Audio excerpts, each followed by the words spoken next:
Nilo'ya ve Maşa ile birlikte meyve sebze kesip dolaba yerleştiriyoruz. Önce pembe dolaptan başlayalım yerleştirmeye.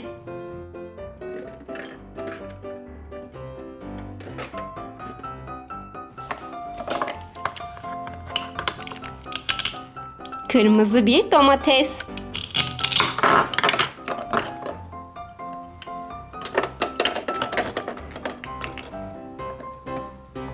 Marul.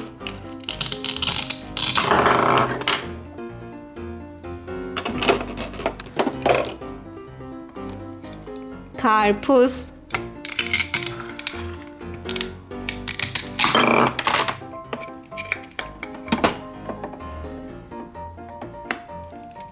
Portakal.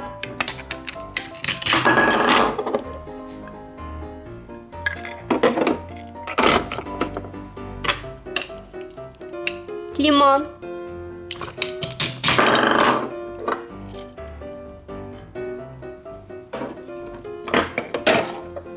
Dolabımızın kapağını kapatalım.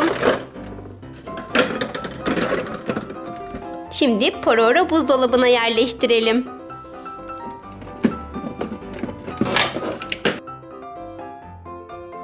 Bir havuç keselim.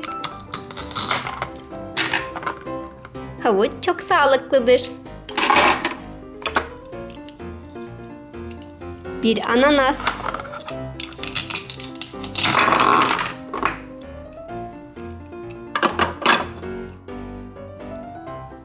Mısır.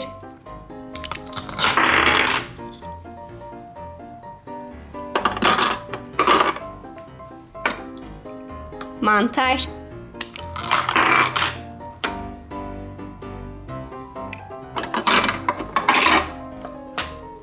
Bir yumurta. Her sabah yumurta yiyor musunuz?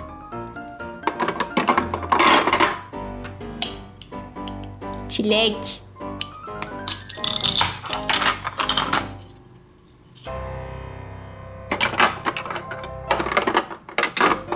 Güzel bir pastamız var. Kivili, çilekli ve mandalinalı.